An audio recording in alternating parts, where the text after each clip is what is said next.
Hi friends, இன்றைக்கி சுவையான வெங்காயத்தால் சாம்பார் செய்வது எப்படின்னு பார்க்கலாம். எல்லாருக்கும் வணக்கம். Welcome to PrasanVibez. இந்த வீடியோவை கடைசி வரைக்கும் ஸ்கிப் பண்ணாமல் ஃபுல்லாக பாருங்கள்.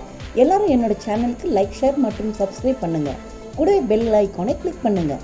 அப்போ தான் நான் அடுத்து போடுற வீடியோ உங்களுக்கு நோட்டிஃபிகேஷனாக உடனே வரும். ஃப்ரெண்ட்ஸ், இந்த வெங்காயத்தாலில் சாம்பார் செய்தால் ரொம்ப சுவையாக இருக்கும்.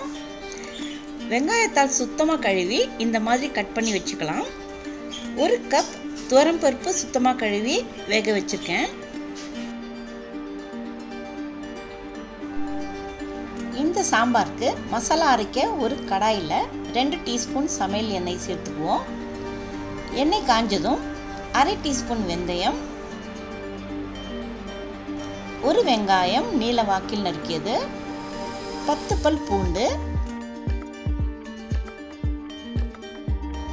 1/4 மூடி தேங்காய்,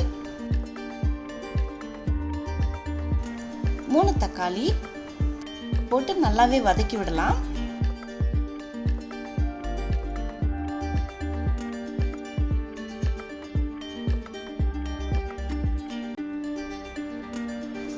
அடுத்து 1 டீஸ்பூன் மிளகு, அரை டீஸ்பூன் சீரகம், கொஞ்சமாக பெருங்காயம் சேர்த்து நல்லா வதக்கிக்கலாம்.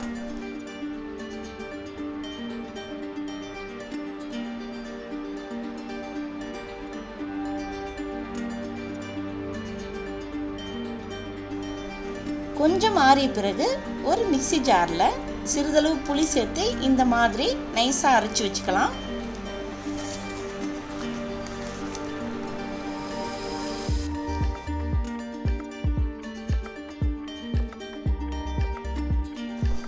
இப்போ ஒரு சாம்பார் பாத்திரத்தில் ஏற்கனவே வேக வச்ச பருப்பை சேர்த்துக்கலாம்.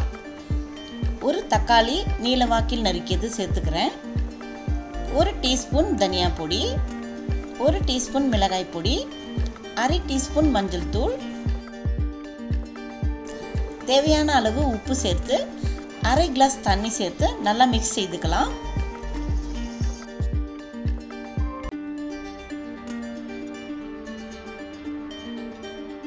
இப்போ அரைச்சி வச்ச மசாலாவை சேர்த்து தேவையான அளவு தண்ணி சேர்த்து ஒரு 5 நிமிஷத்துக்கு மூடி போட்டு வேக விடலாம்.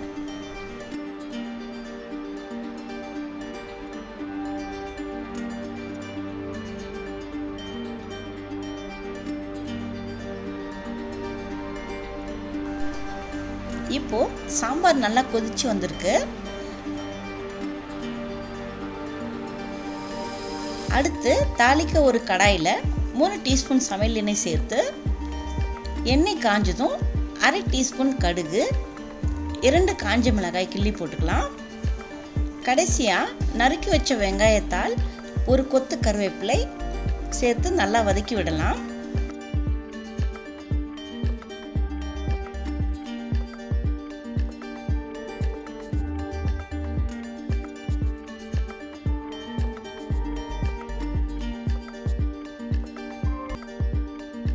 வதக்கிய வெங்காயத்தாழை சாம்பாரில் சேர்த்து நல்லா மிக்ஸ் செய்து விடலாம்.